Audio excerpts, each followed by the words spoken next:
dando sequência a essa série de exposições que nós temos feito no Evangelho de Lucas.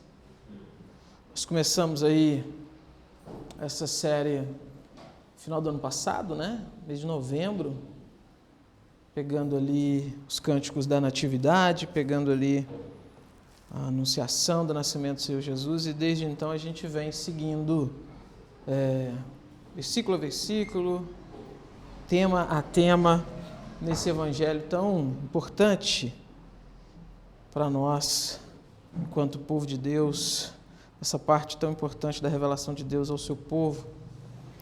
E hoje então a gente dá sequência, Evangelho de Lucas, capítulo 7, a partir do verso 11. Diz assim o texto: Pouco depois, Jesus foi para uma cidade chamada Naim, e os seus discípulos e numerosa multidão iam com ele. Ao aproximar-se do portão da cidade, eis que saiu o enterro do filho único de uma viúva, e grande multidão da cidade ia com ela. Ao vê-la, o Senhor se compadeceu dela e lhe disse: Não chore. Chegando-se, tocou no caixão, e os que estavam carregando pararam. Então Jesus disse: Jovem, eu ordeno a você, levante-se. O que estava morto sentou-se e passou a falar, e Jesus o restituiu à sua mãe. Todos ficaram possuídos de temor e glorificavam a Deus, dizendo: Grande profeta se levantou entre nós. Deus visitou o seu povo. Essa notícia a respeito de Jesus se espalhou por toda a Judéia e por toda aquela região. Senhor, nós te louvamos, nós bendizemos e exaltamos o santo nome do Senhor, por toda a bondade do Senhor, toda a graça, toda a misericórdia, todo o amor do Senhor dispensado a nós, Deus. Mesmo nós sendo pecadores, mesmo sendo nós depravados por natureza, mesmo sendo nós, enquanto condição natural, inimigos do Senhor, o Senhor nos olhou, nos amou, o Senhor nos atraiu a si, nos salvou, nos redimiu. Muito obrigado, Deus. Muito obrigado, Senhor, porque o Senhor também nos deixou a Tua palavra para que por ela pudéssemos ser guiados e instruídos nos Teus caminhos. Nós tivemos já, Senhor, no nosso culto, os momentos de louvor, de adoração, onde cânticos foram entoados ao Senhor. E agora, Senhor, nós teremos a exposição da Tua palavra, tanto aqui quanto ali também para as crianças. Nosso desejo é que o Senhor nos abençoe, Deus, é que o Senhor nos conduza, é que o Senhor fale conosco, Deus, por meio da Tua santa palavra. É que a Tua vontade, o Teu querer, o Teu desejo, Senhor, registrado aqui nas Sagradas Escrituras, possa ser expresso aqui, que nós possamos compreender, Deus, entender. E, principal, Senhor, que o Senhor nos faça também cumpridores da Tua palavra, não somente ouvintes, Deus, mas aqueles que obedecem, guardam no coração e levam ela como sendo o guia, o direcionamento para a vida. Teu Santo Espírito tem liberdade, Deus, em nosso meio. Em nome de Jesus. Amém.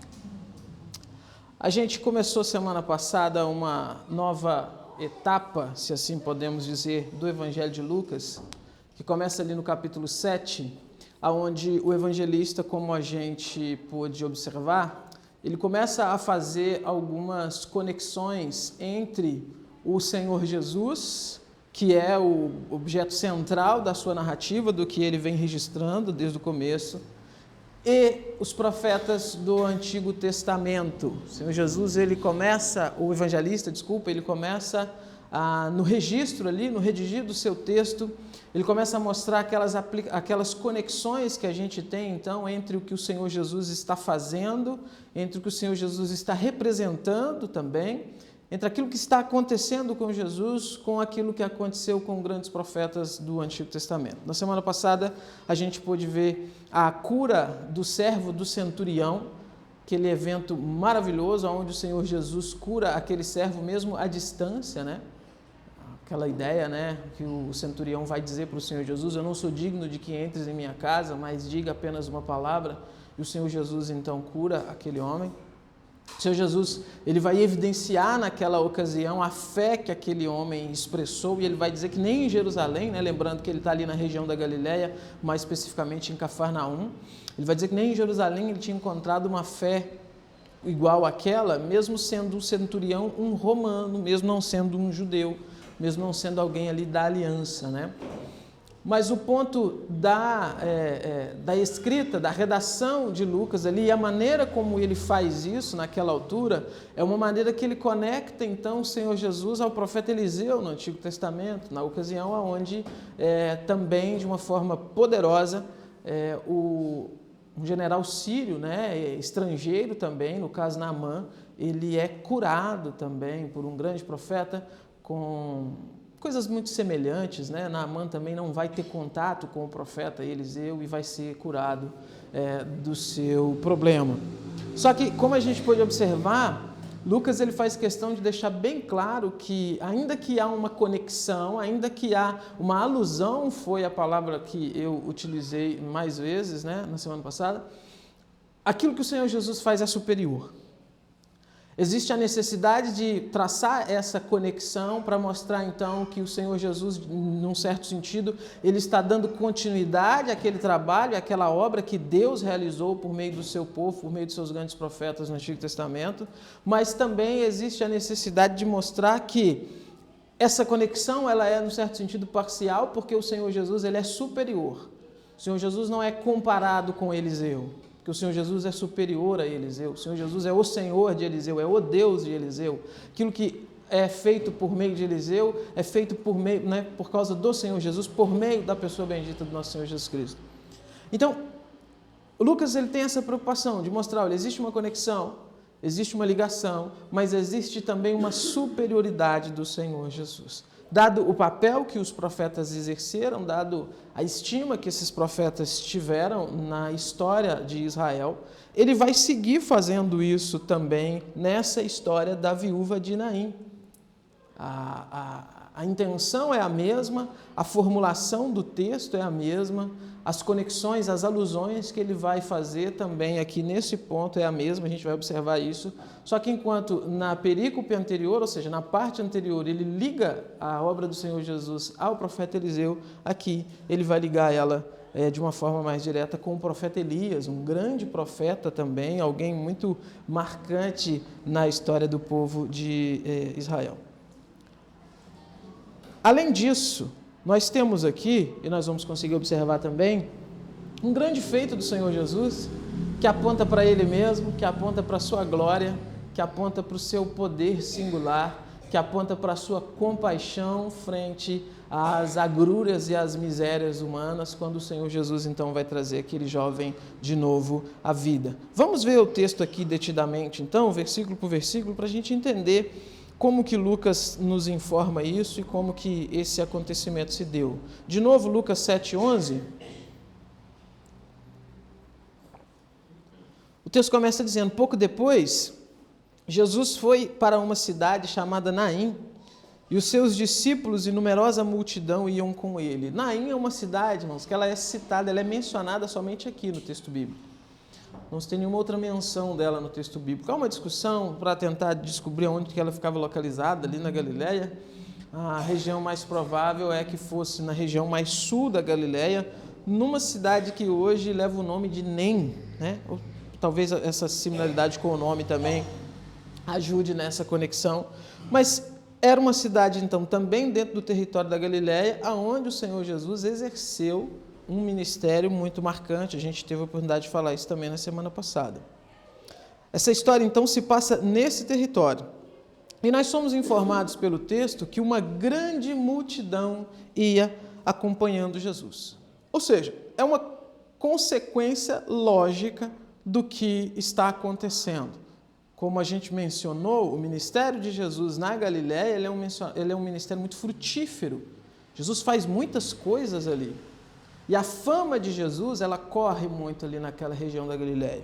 O que acabou de acontecer, que Lucas começa pouco depois, ou seja, pouco depois do quê? Do que ele mencionou na parte anterior, que a gente viu da semana passada, aquela cura à distância do servo do centurião. Pouco depois disso, então, Jesus está indo para essa cidade, Naim, e por causa disso, então, por causa dessa sua fama, por causa desse seu reconhecimento, nós temos uma grande multidão que segue Jesus. É um cenário que se mostra, então, se descortina diante de nós. Para qualquer lugar que Jesus fosse ali, então, ele estava sendo acompanhado e seguido de muita gente. Ele não está mais oculto ele não é mais alguém que age de maneira esporádica daqui e dali, como no início do seu ministério. Agora ele está amplamente conhecido, sobretudo nesse território, e aonde ele for, uma multidão está acompanhando. Seja composta de pessoas que realmente creem na mensagem que ele prega, que é o principal do ministério do Senhor Jesus. Jesus não é um curandeiro, né? Jesus não é um curandeiro itinerante que sai por aí simplesmente fazendo milagres. As curas, os sinais, as maravilhas que ele faz apontam para a autoridade que a palavra que ele prega, que ele ensina tem. Então, alguns o seguem crendo nessa palavra, crendo naquilo que ele está ensinando, interessados no seu ensinamento. Alguns o seguem simplesmente pelo interesse daquilo que ele está fazendo, daquilo que ele está realizando. Outros o seguem simplesmente pela mera curiosidade. Não é muito distante do que a gente tem hoje, né? Não é muito distante do que a gente tem hoje, não é muito diferente. Hoje a gente tem pessoas que seguem o Senhor Jesus, que frequentam igrejas, porque creem realmente na palavra de Deus, porque foram realmente salvas, remidas pelo Senhor Jesus Cristo. Nós temos outras pessoas que seguem porque, de alguma forma, em algum canto, elas viram alguma propaganda, viram algum trecho de mensagem onde foi apresentado para elas um certo Jesus curandeiro que pode fazer qualquer coisa, que pode, fazer milagres e curar qualquer enfermidade, e essas pessoas, então, não estão preocupadas com o que ele ensina, mas somente com o que ele pode fazer, por isso seguem, mas rapidamente se frustram, né? Quando começam a perceber que a coisa não é bem assim. E tem aqueles que são também meros curiosos, né? Deixa eu ver o que está acontecendo, deixa eu ver o que está havendo. Ou seja, essa característica das multidões, ela é a mesma desde o tempo do Senhor Jesus. Mas fato é, temos uma grande multidão. Um ponto interessante é que essa multidão que segue o Senhor Jesus é uma multidão que, nesse momento, todo mundo está alegre, todo mundo está com altas expectativas. Repito, eles acabaram de presenciar uma coisa grandiosa que o Senhor Jesus fez, ou melhor dizendo, várias coisas grandiosas que o Senhor Jesus fez. Eles estão alegres, estão exultantes, estão cheios de esperança, estão esperando o que pode acontecer, o que mais esse homem pode fazer diante dos nossos olhos. E aí o versículo 12, olha o que diz o 12. Ao aproximar-se da cidade, eis que saía o enterro do filho único de uma viúva, e grande multidão da cidade ia com ela. Você voltar no versículo 11, você vai conseguir perceber que a redação do texto aqui ela é semelhante. Lucas finaliza o 11 dizendo, e os seus discípulos e numerosa multidão iam com ele. Ele quem? Jesus. Ele está falando de Jesus. Finalzinho do versículo 12, olha o que ele diz, e grande multidão da cidade ia com ela. Ela quem? A viúva. Nós temos aqui, então, um encontro de multidões, né? Essa multidão que segue Jesus, exultante, cheia de expectativa, mas o texto começa a introduzir para a gente, então, a figura dessa mulher, viúva.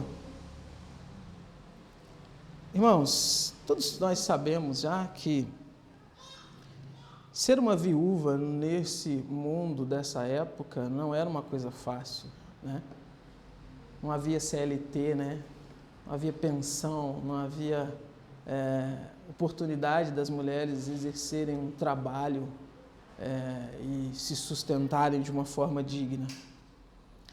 Quando acontecia da mulher ficar viúva, as suas esperanças de sobrevivência, subsistência, elas eram todas depositadas nos filhos.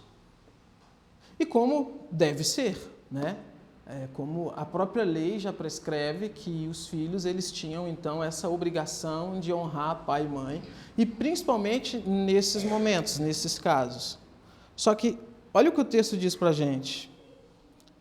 Saía o enterro, e detalhista como Lucas é, né, do filho único de uma viúva. Essa mulher já tinha passado pela situação de perder o marido, que não é fácil. Agora, de novo, esperanças depositadas no filho.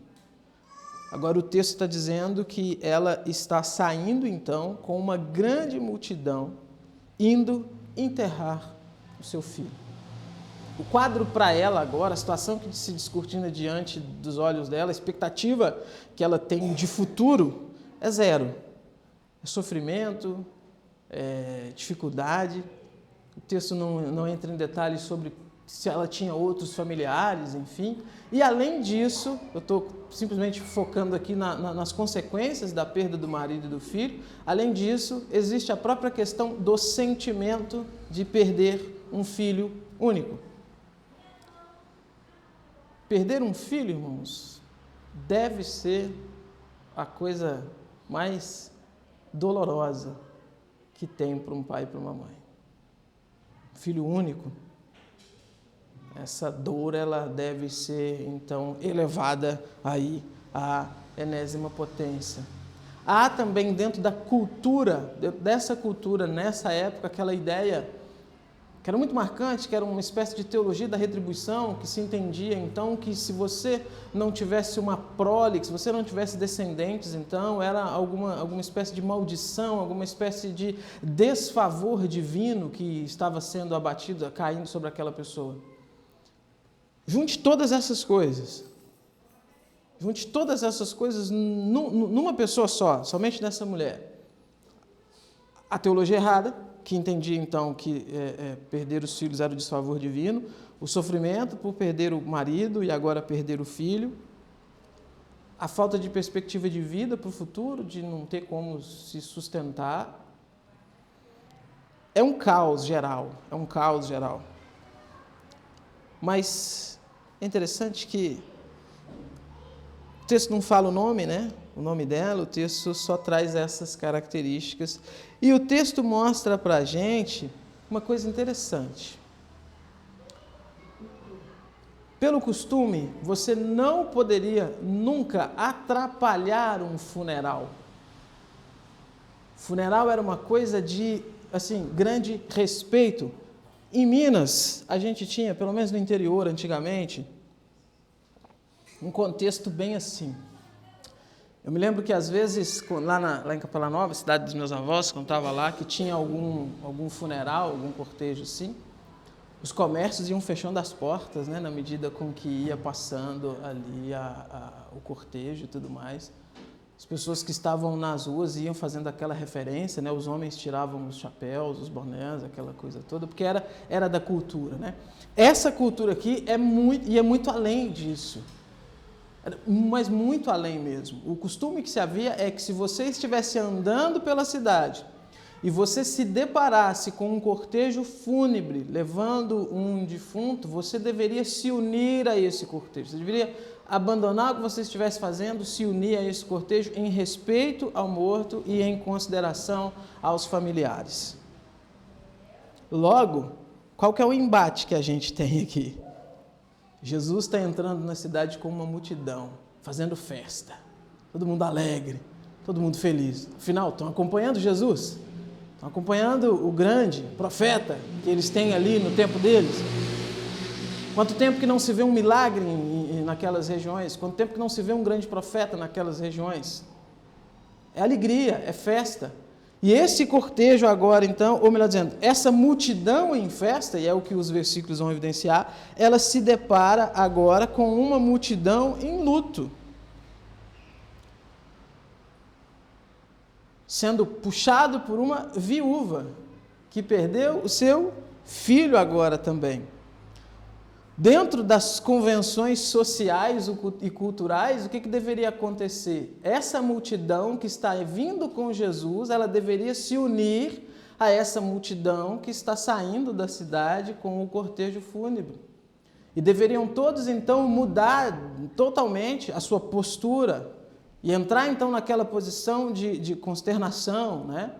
Aquela postura soturna, aquela postura de condescendência com aquela mulher que perdeu seu filho. Era isso que a cultura esperava, era isso que deveria acontecer.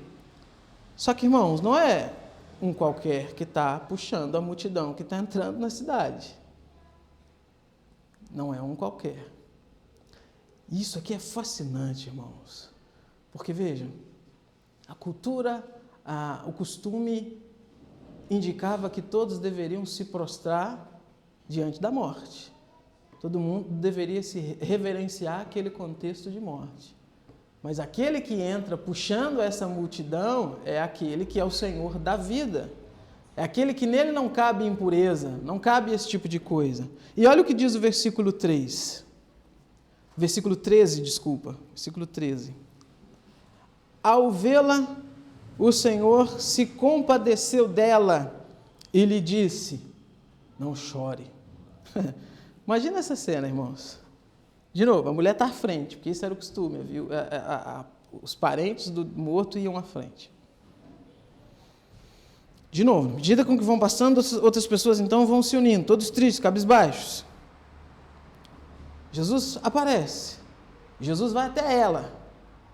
Jesus não vai orientar aqueles que estão seguindo ele, dizendo assim, ó, vamos segui-los, né? Não, Jesus vai até a mulher e diz para ela assim: não chores. A mulher perdeu o filho. É uma viúva. Provavelmente estava aos prantos.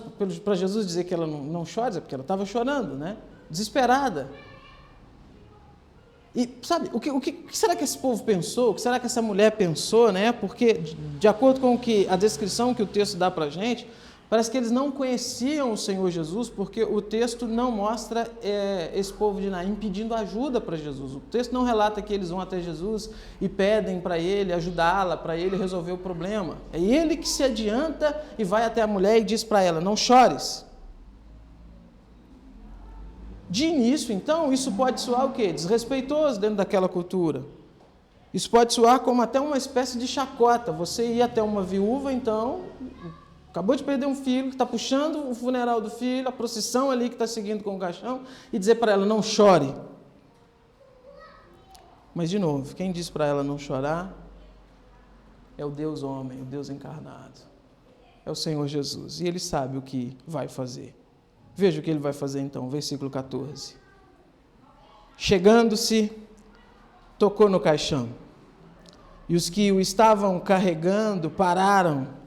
Então Jesus lhe disse: jovem, eu ordeno a você, levante-se.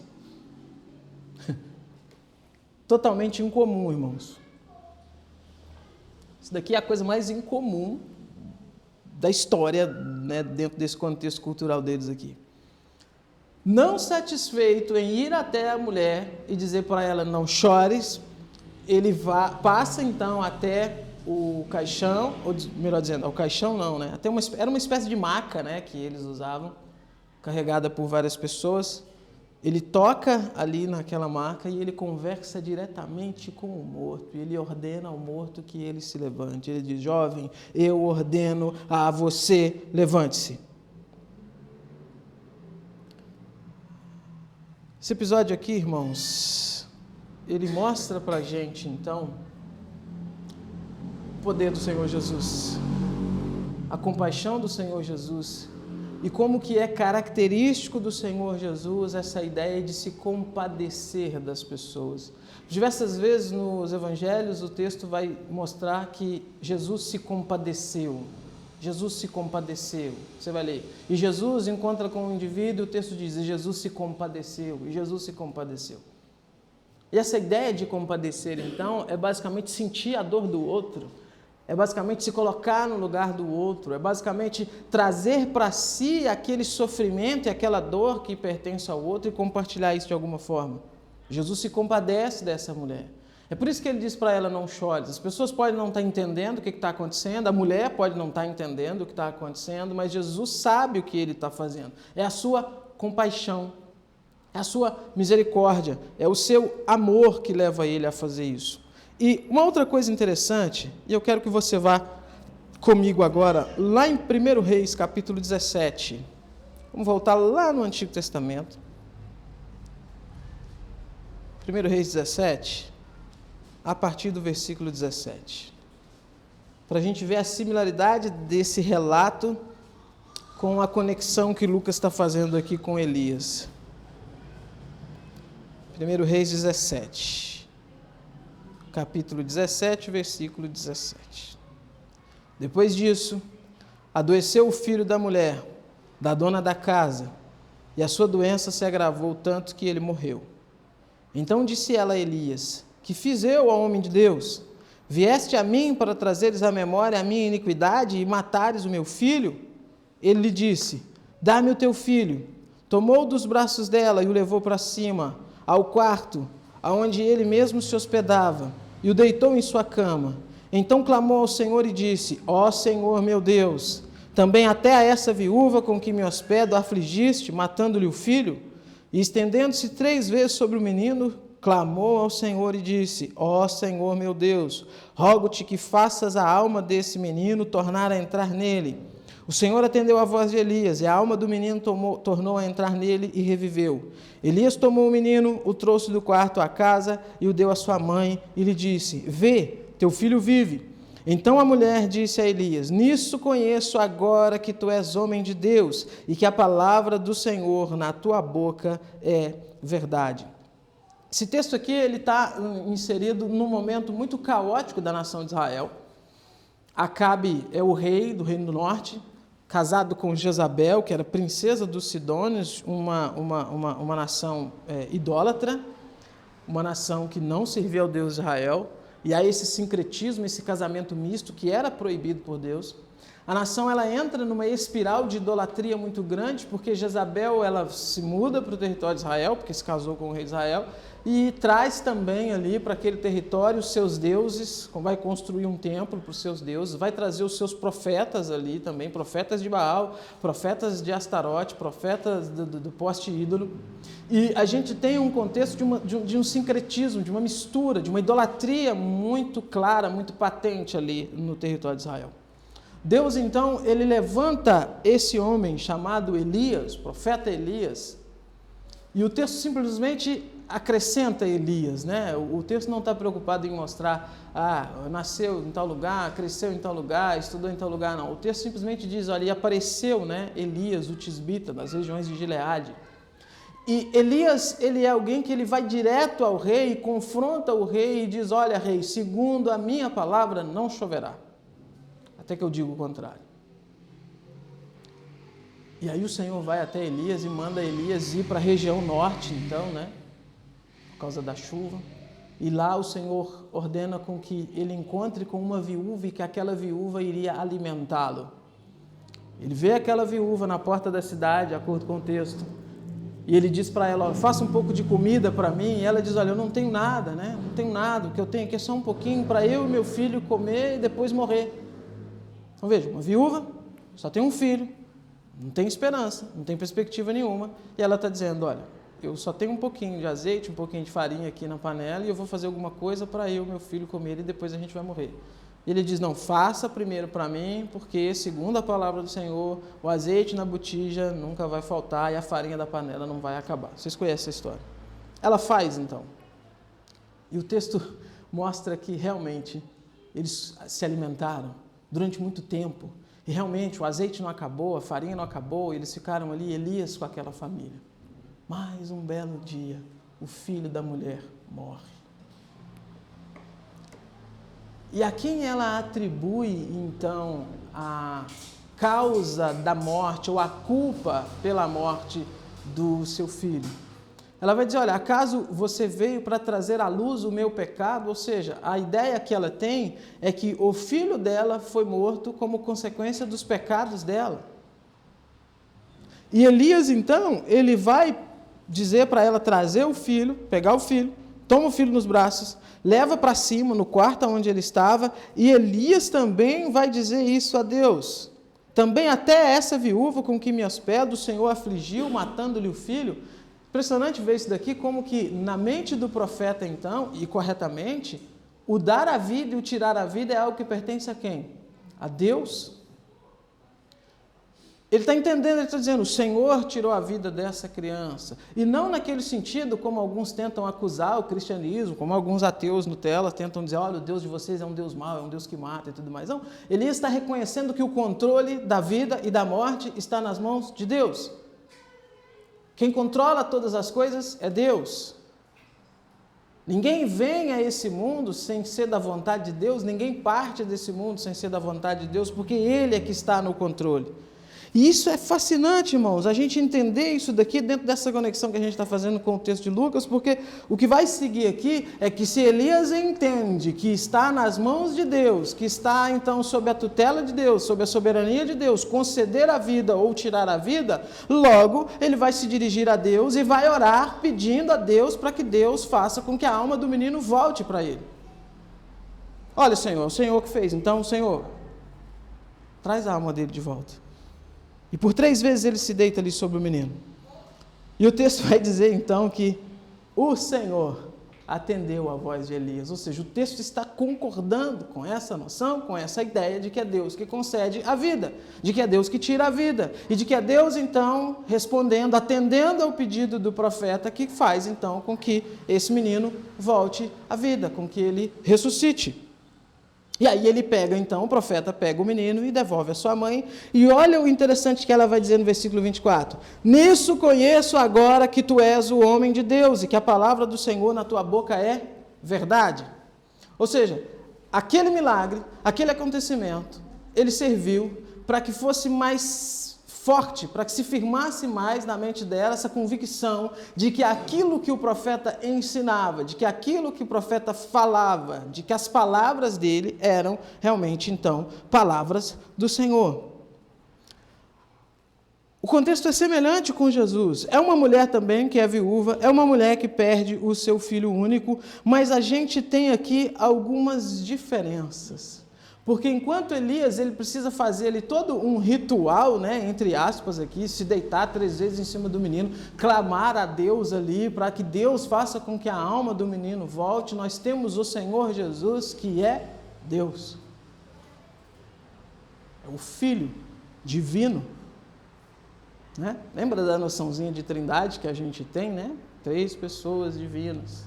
Um só Deus, subsistente eternamente em 3 pessoas.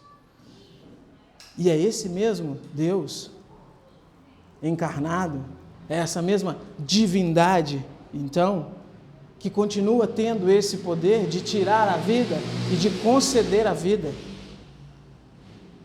E é por isso que Jesus, então, aqui, ele não precisa se prostrar sobre o menino, ele não precisa clamar, ele não precisa fazer toda aquela coisa e dizer, ó Senhor, faça com que a vida, a alma desse menino volte, porque ele é o próprio Deus. E é por isso que ao invés então de se dirigir talvez aos céus, ele se dirige direto ao menino e diz para o menino, levanta-se, levante-se. Percebe que ao mesmo tempo então que a gente tem essa conexão com o profeta Elias, que o texto está fazendo, o nosso texto aqui está mostrando, Jesus é superior. Jesus está acima. Por quê? Porque ele é algo que Elias não era, que Eliseu não era, que Moisés não era, que Davi não era, que Abraão não era. Ele é Deus. Nas mãos dele está a vida e a morte. É ele que controla, é ele que concede a vida e é ele que tem o poder de tirá-la e tem o poder de tornar a dá-la. E é por isso, então, que a conclusão, volta lá em Lucas 7,15, ela é muito direta. Percebe como que o versículo 15 vai desenvolver a conclusão aqui? Ele não vai, de novo, mostrar malabarismos, mostrar rituais, mostrar um profeta aqui suando a camisa para a coisa acontecer. Não. Olha o que diz, versículo 15. O que estava morto sentou-se e passou a falar. Pronto. E Jesus o restituiu à sua mãe. Irmãos, sentou-se e passou a falar. Na mesma hora. Sem cerimônias, sem esforço. Somente com o poder da voz do Senhor. Somente respondendo à ordem que o Senhor Jesus deu. A morte se submeteu à autoridade de Cristo. A morte se dobrou ao poder e à autoridade do Senhor Jesus.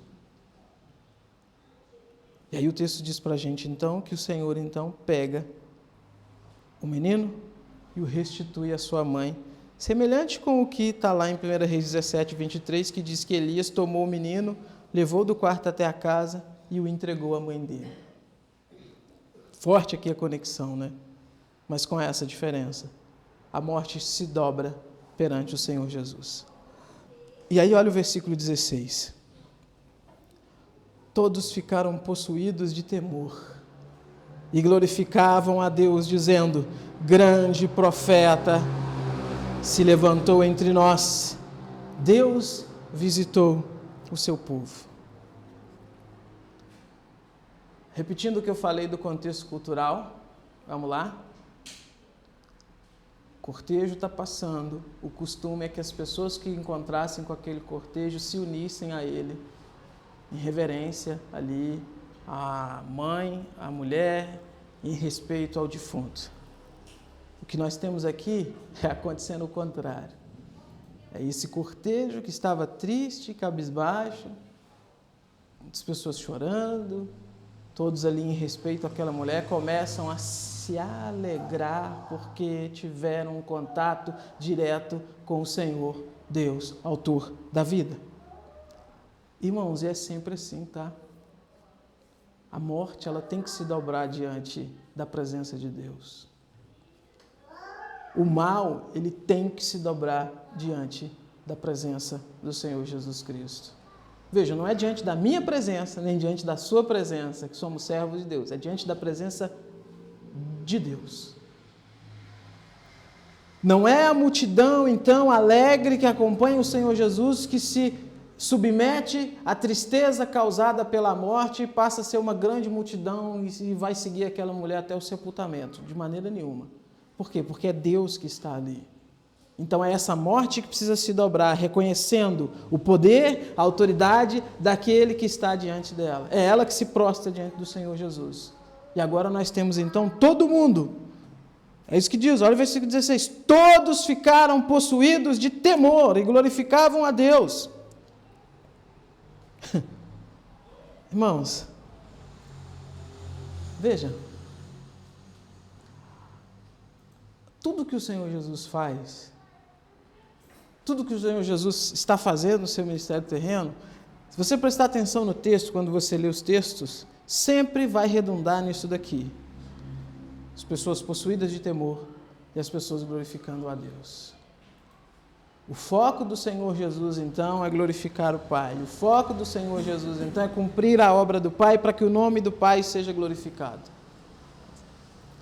E sabe, é por isso que eu digo para vocês aqui sempre, com todas as letras e sem ter problema em citar nomes desses falsos profetas, filhos de Satanás, que nós temos como famosos aí nos nossos dias, que aparecem aí na televisão e dizendo que estão curando, que estão fazendo maravilhas. Não estão.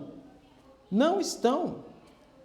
Não se deixe enganar. São falsos profetas. A aliança que eles têm não é com o Senhor Jesus. As obras que eles fazem não são obras de Deus. Aquele que está por trás daquilo que eles estão fazendo não é o Deus da Bíblia, não é o Espírito Santo que foi derramado sobre a igreja, não é o Senhor Jesus Cristo. Porque as obras que eles fazem, elas não redundam em glória e louvor para Deus, elas sempre redundam em fama para eles, em dinheiro no bolso deles. É por isso que eles fazem diversas campanhas. Você vai ver, por exemplo, o falso apóstolo, né? Valdemiro Santiago, vamos fazer uma campanha disso, vamos fazer uma campanha daquilo ali. Gente, fuja disso. Isso é coisa do diabo, isso não tem nada de Deus. Você vê o outro, que a gente não sabe qual demônio que é pior ali, se é ele ou se é o Macedo, né? Também nessa mesma coisa, campanhas e mais campanhas para enriquecer as pessoas. Fuja disso. Toda obra, todo sinal, ele redunda em glória para Deus. Jesus está fazendo isso. O que está acontecendo no contexto do Senhor Jesus é redundando em glória, em louvor. As pessoas estão admiradas e glorificando o nome do Senhor. As pessoas não estão aqui, ali, dançando em torno do Senhor Jesus, querendo dar dinheiro para Ele. Não, eles estão glorificando a Deus. E olha o que eles dizem. Grande profeta se levantou entre nós e Deus visitou o seu povo. A noção é muito clara, porque aquilo que está acontecendo é muito claro diante dos olhos deles, que é algo divino. A gente falou semana passada, a gente não sabe até que ponto a multidão aqui, as pessoas estão entendendo essa conexão que é feita lá com os grandes profetas do Antigo Testamento, mas fato é que na hora de redigir o texto, de escrever o texto, Lucas faz isso, e o que a gente tem é o texto. Então, interpretando o texto, a gente entende que o que está acontecendo aqui é um despertar daquele ministério profético que a gente tinha nesses grandes homens. E de novo, é dizendo, olha, o mesmo Deus que agiu de forma poderosa por meio daqueles homens, que indiscutivelmente são considerados profetas de Deus, Ele está no meio de nós fazendo grandes coisas. É essa a ideia, é por isso que A conclusão do texto é essa: grande profeta se levantou entre nós e Deus visitou o seu povo. Vamos lá. Essas coisas podem acontecer hoje? O Senhor pode curar, ressuscitar mortos. Irmãos, não só pode, como acontecem, de forma verdadeira e de forma genuína. Milagres são coisas, essa intervenção miraculosa de Deus dentro do ordinário, dentro do comum, dentro do natural, isso acontece. Deus age, é o mesmo Deus. A questão é que nós já temos o cânon bíblico fechado, nós já temos o registro da vontade de Deus para nós aqui nas Sagradas Escrituras, a gente não precisa disso então para crer.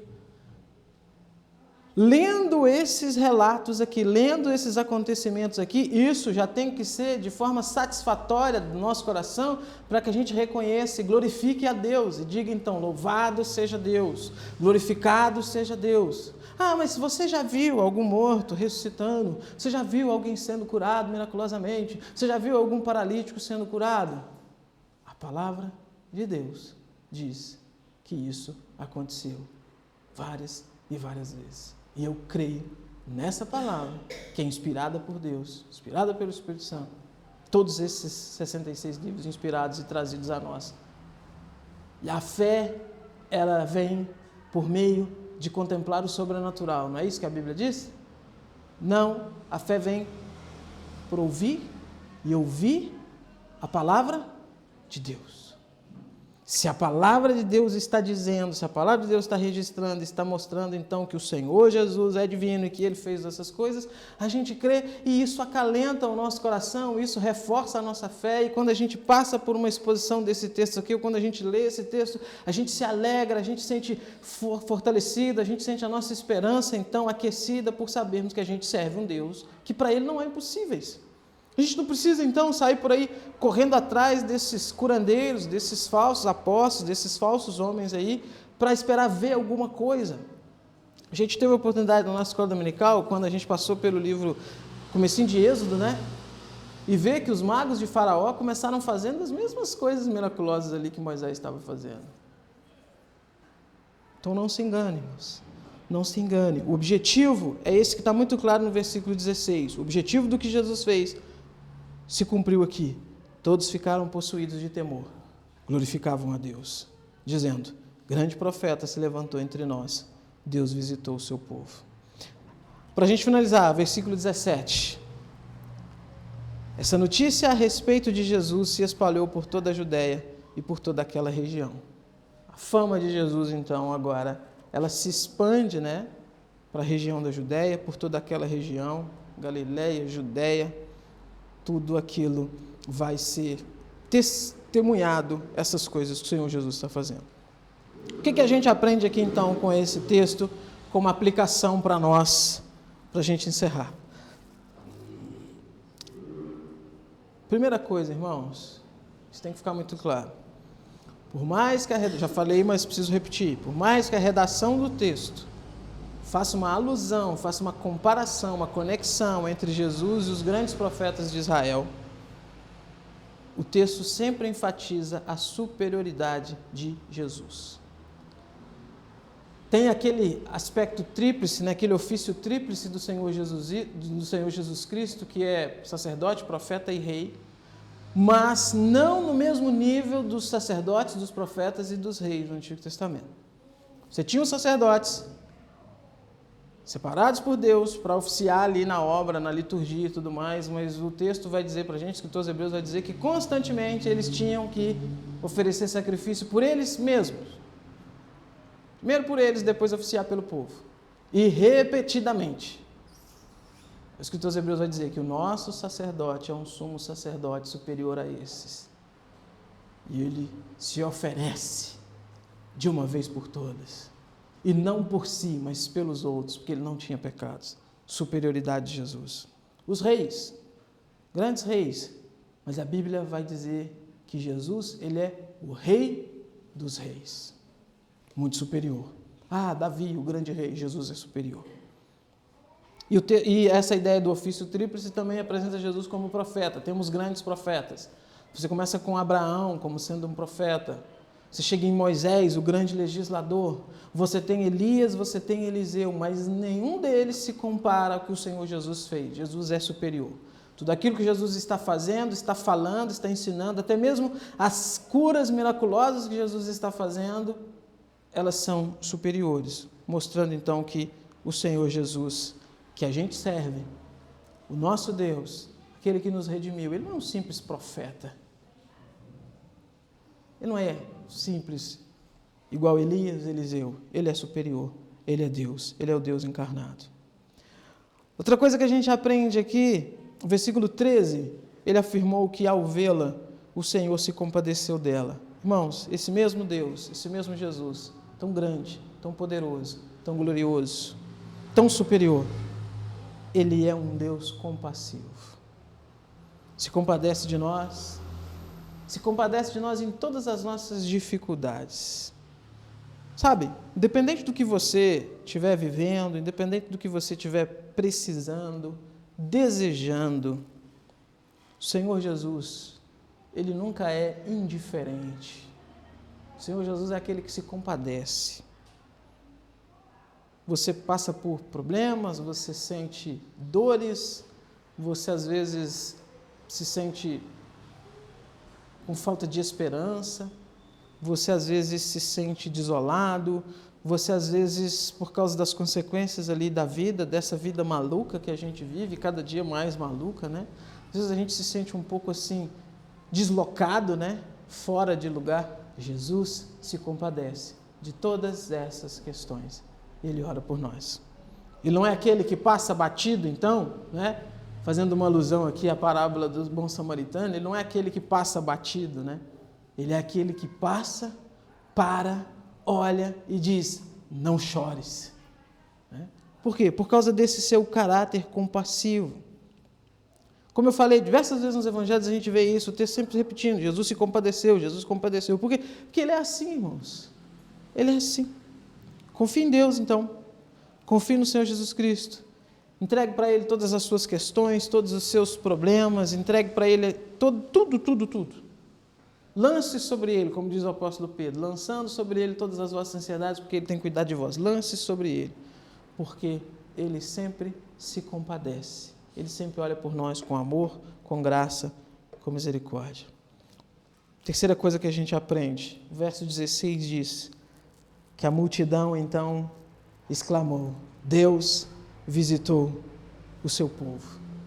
De fato, irmãos, de fato, estão corretos. A encarnação de Cristo é a grande visitação de Deus ao seu povo. É o Deus criador de todas as coisas que se torna um de nós e pisa no barro aqui junto com a gente. Como afirmou Zacarias no seu cântico, né? Nós fomos visitados pelo sol nascente das alturas. Meu irmão, que privilégio, que maravilha, que confortador. Porque essa visitação, então, do sol nascente das alturas, essa grande visitação de Deus, não foi simplesmente para fazer uma meia dúzia de curas e uma meia dúzia de sinais, não. Foi para que nós fôssemos redimidos. Foi para que nós que antes éramos inimigos de Deus, foi para que nós que antes estávamos mortos em nossos delitos e pecados, condenados, entregues a uma perdição eterna longe de Deus, para que nós fôssemos alcançados. Essa fala da multidão, então, aqui aponta para isso, aponta para esse quesito transcendental do Senhor Jesus, onde a obra dele não se limita a essas curas, é Deus que visitou o seu povo, é esse grande profeta que está no meio de nós e que vai levar a cabo, então, a obra de salvação que vai padecer em nosso lugar. Eu e você, cada um de nós somos diretamente afetados por essa visita de Deus a esse mundo. Porque é por meio dessa visita, se assim podemos dizer, que nós somos salvos. É por meio dessa visita que os nossos delitos e os nossos pecados são perdoados. É por meio dessa visita que nós somos reconciliados com Deus. É por meio dessa visita que nós temos, então, condições de ser levados pelo Espírito Santo até os locais celestiais, como Paulo vai dizer aos Efésios. É por meio dessa visita de Deus, então, que nós podemos ser considerados salvos, redimidos, filhos de Deus. Louve o Senhor por isso, meu irmão. Adore a Deus por isso. Seja grato por isso, porque Deus visitou o seu povo.